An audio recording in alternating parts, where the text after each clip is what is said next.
What's going on, Wall Street Academy? Okay, so this video I'm going to be going over some frequently asked questions. This is an updated video from the last one.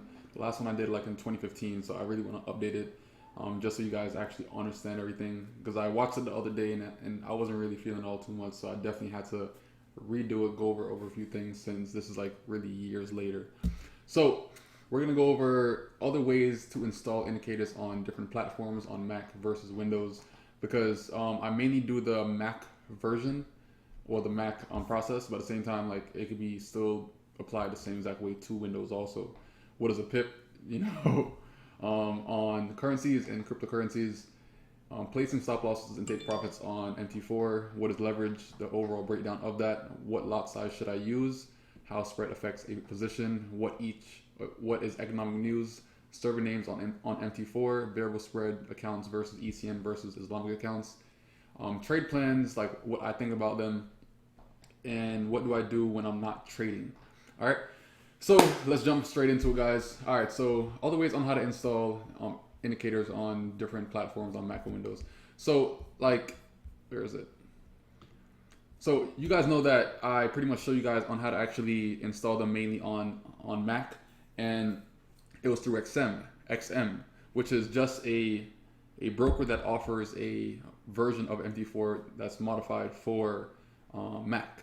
All right, so it's like a direct download and whatnot. But recently, it actually been kind of iffy, mainly because like their root folders are kind of switched up compared to it before. It's not really the same setup through the root folders like how it was before, as far as gaining access to your indicators, getting access to your template folders, all that shit. So certain folders are missing. So let me show you guys an example on how this looks. Applications. Go down to XM, right click, show package content, drive C, program files, XM MT4, and then you have your MQL4 folder, which has your indicators, which is good. All right. Then you have your template folders, which is your other folders that you have to actually put things into. So depending on your platform, you might have these folders still, or you might not, because this is all different on my MacBook. I don't have certain folders like how I do on my iMac. And then you have M Trading, which is, I think it's on here. I probably don't have it on here. But M Trading is the other platform, which is similar to XM. And you go through this like through the same process. You go on your show package content folder, drive C, program files, the same exact process to actually install these indicators and templates. So whenever you download the templates, you don't ever open the file. Like these files are how it looks when it's actually downloaded. It looks just like this. You don't ever open these right here. See, like it goes into like Photoshop and whatnot. You don't ever open them because they're not made for just opening. They're made for just plugins for MT4. So when you actually download them, you just drag it to these folders, and then you restart MT4, and then it updates all the files that it just actually got installed with. Then you have your MQL4 folder that has your indicators folder that also, once again, you don't ever open these. You just drag them to this folder and that's it. Or if you don't actually have the folders that way, then you could also go on file on your MT4, go on open data folder, and you can also find these folders here as well, indicators and so on. All right. So the easy way on how to actually make all of this possible is that you can make a folder on your desktop with all the files in it, and then when you get on here, you just go on wherever your main folder is for all of those files, which is mainly on your desktop. So the folder should be somewhere like right here once you actually make it and put all those files inside of it from your desktop. And then you could click on it here, and then you just right click, copy, and then you paste it in the folder that all of these files are actually in. Right click. So yeah, so whenever you get back to these folders, you just right click and then paste the files that you copied on this area back inside these folders right here. So that's another way on how to go about it if it doesn't actually work the main way that I showed you guys. So remember that there's always ways around all these right here, but depending on your platform, it might be a little bit different, which is fine because it still works out the same exact way, honestly. All right, so yeah, so like it's literally the same exact concept. Like these platforms are for Windows or Mac. It doesn't really matter personally, but it's made for Windows, but we can still use it on Mac the same exact way. All right, so then what is a pip? So a pip versus micro pip. An example of this right here is on USDJPY. The price for this example is 109.503, and the market went to 109.513, which is just 10 points, which is 10 points from these last two numbers right here. So the market, it went up 10 points, but that those 10 points is equal to just one pip, because every 10 points is equal to one full pip. Then you have, on cryptocurrencies, it's a little bit different because your decimal places are a lot further. So same concept, you could say this right here is a micro pip and this right here is a full pip, which is a 7 is the full pips. The market went from, let's say, 0.98372 to 0.99372, which equals, it went up 1,000 points, which is 100 pips. So that's why you could definitely make a lot more money trading.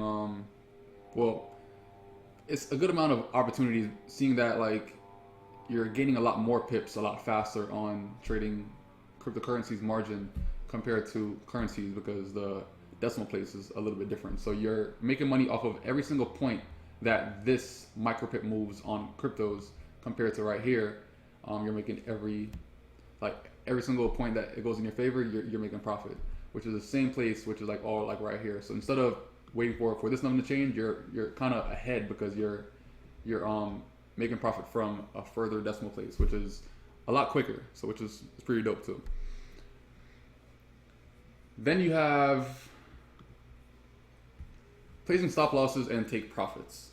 So then you have you have MT4 once again. All right. So let's say, for example, I wanted to place a trade. Right click, I could go on my one-click trading, for example. Let's say 0.01, just so whatever. This is a demo account anyways. It's like, let's say I just place a buy, all right? Boom. Place a buy, all right? My order's in. As you can see, the order just got placed. If I click this right here and drag it up, I could set a TP. The TP pretty much tells me how much I'll make off of that area being TP'd. And I can also set my stop loss if I drag it under, all right? So if I have a buy opportunity in, then if I drag it under, then I could pretty much set my stop loss. And if I drag it above, then I could set my TP. Same concept for a sell opportunity.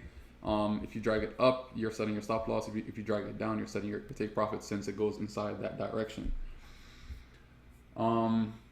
If you want to set a stop profit, once the market is in your favor to some extent, then you could pretty much use your stop loss by dragging it below first and then dragging it above that area once it pretty much goes beyond the stop loss area. So like, let's say if this candle was all the way up here, you could just place your stop loss first and then remodify it to bring it above the order, so you never ever go back negative. So like, you're literally just like gonna be stopped out, but just in profit instead of stopping out negative. Okay, so that is placing a stop loss and take profit. So what is leverage? Leverage is this right here. The higher your leverage, it does affect your margin level percentage, which is a good thing and a bad thing in a sense also. Well, probably a good thing, honestly. But you could also, like, if you ever blow your account, or as far as like margin call your account, the less you're gonna have in your account, the higher your leverage is. So for example, you have a standard lot, which is 1.00, which is the standard lot. So the formula for leverage is 100,000 units divided by your leverage equals the amount to run a standard lot. So for example, if you have a 1 to 1,000, a 1 to 100 leverage, you'll need every $1,000 in your account, you could do a standard lot with 1 to 100 leverage. If you're doing a 1 to 200 leverage, every $500 in your account, you could do a standard lot, which means that if you have a $1,000 account, max you could do with that account is what? 2 lots, because 500 times 2 maxes out to $1,000 with a 1 to 200 leverage. Then you have 1 to 500 leverage, which means every $200 inside your account. Same concept. If you have a $1,000 account, you could max it out to 5 lots. I would not recommend that, but it is possible and it would actually get executed. Then you have 1 to 1,000 leverage. Every $100 in your account, you can do a standard lot, which means that max you can do with $1,000 account is 10 lots, which it's going to execute, but I wouldn't recommend that because you're instantly in margin. And then the higher your leverage, the less you will need in your account to pretty much do a standard lot. For example, certain brokers have a 1 to 3,000 leverage, which means every $33 in your account you can do a standard lot, which means that if you have a $100 account, you could do a max of 3 lots, which is crazy as shit, but it is possible. And then it will get executed if you have a 1 to 3,000 leverage. But on average, I'm around like right here on like 1 to 500 leverage through like 1 to 300, 1 to 200 leverage, depending on your balance, because the higher your balance, the lower your leverage gets automatically. Like on Traders Way, if you have a $1,000 account and a $999 account, once it hits $1,000, your leverage drops automatically to 1 to 500. From 1 to 1,000 leverage up until you get over $1,000 balance. All right. Then you have what lot sizes should I use? Personally, it's all based off of your level of skill and your level of precision to base your lot size. If you already know, like, my risk management levels are a standard lot per $1,000 in your account, which means that you got to have a good amount of precision to actually do this. But at the same time, like, I train you guys a certain kind of way to actually make this possible. But if you're a little iffy, then just drop your lot size. You know what I'm saying? If you have a $1,000 account, you could start off with like 0.10, 0.20, 0.30, 0.50 if you want to. Just kind of get comfortable first, and then start upping your lot size as you go and as you get more precise. How does spread affect a position? This right here is an example spread. The example is on USJPY. The price is at 108.300. The spread is 7. The lot size is 2, which means that it's basically the amount you start off in negative when you actually start your order. So if you have a 7 spread on this example with the lot size of 2 lots, it's 7 times 2 equals $14 negative before you go in profit. So if the spread actually opened up to, like, let's say 20, it will be 20 times 2, and then that'll be your negative also. So it will be negative $40 for placing a 2 lot with a 20 spread. So that goes with anything, just plug and play, and you'll get the amount that you saw off negative.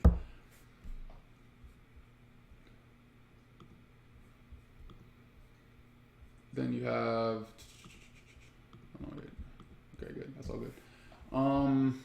What is economic news? Economic news is literally like this right here. All this right here is economic news, which means that these are news events that happen throughout the entire world every single day.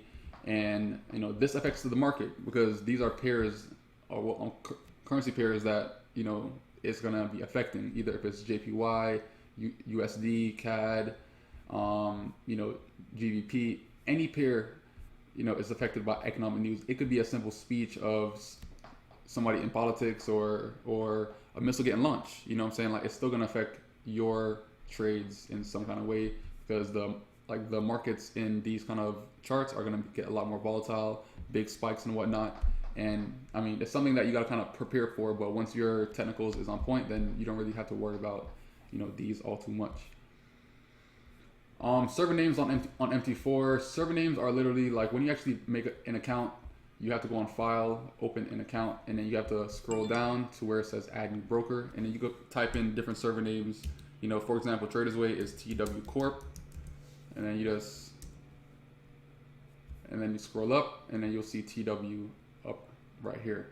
So depending on your broker and everything, it's gonna have a different server name. Every single broker has a different server name, so you have to always type that in to find the broker on this area to actually be able to log into your account.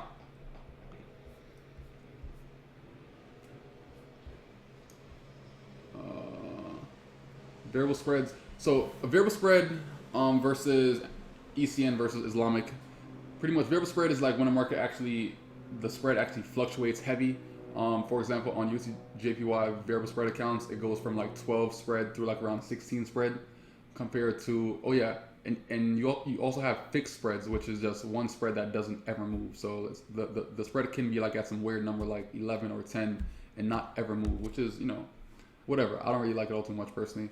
And then you have your ECN accounts, which is pretty much a super lower spread that you're paying commission for, which means that you're actually paying for a lower spread compared to variable spread accounts and fixed accounts. Fixed accounts, you're not paying commission to actually place orders. ECN accounts, you're paying a fee for a lower spread each and every order that you do actually open up.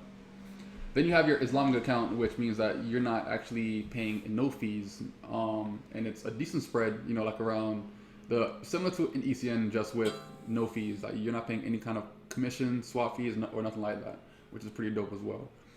And then you have your trade plan. Your trade plan, I mean, I don't really want to get too specific with trade plans personally, because like if you make it too technical, then you're not going to really catch anything. So I'll say like you could base your trade plan off of just a certain amount of pips or a certain amount of money and just call it a day. But I wouldn't base it off of, you know, like you seeing a certain kind of candlestick pattern or some kind of like that, because you have to be open to like how things are going to be forming inside the market to take advantage of it. So yeah, so like just don't make your trade plan like too, you know what I'm saying, like too in detail to the point that if that doesn't ever form, then you're never going to get inside the market. You know what I'm saying? I'll just say just based off of just pips or money wise or trading certain pairs or certain days, that kind of thing. What do I do when I'm trading? When I'm not trading, I'm probably, you know, out somewhere doing the road or you know, riding my bicycle or at the gym or playing basketball or playing video games, or, you know what I'm saying, just something that doesn't really involve the charts. And that kind of makes my mind a bit clear. So when I get back on the charts, you know, I'm not too clustered, and I could actually go back on with a clear mind and, you know, not have any kind of previous bias and everything in my head to actually, you know, base my current charts off of. So, you know, it kind of just like lets me get like a little reset real quick. You know what I'm saying? Like not like a major reset, but overall like a little reset, so I could actually come back on the charts with a clear mind compared to how I was on it before. So I would say that just like everybody can find a hobby and not really stick on the charts all too much, because if you're sticking on the charts 24/7, then you're not going to really you know, get that breather that you need to pretty much like benefit from trading with a clear mind compared to a mind that's like cluttered from seeing one bias the entire time. All right. So I mean, that's pretty much some frequently asked questions that I've been asked a good amount of times throughout the group. So hopefully this helped out a lot, and this video right here can actually be beneficial to new students as well. So all right, guys, peace out, and I'll see you guys on that next video. Peace.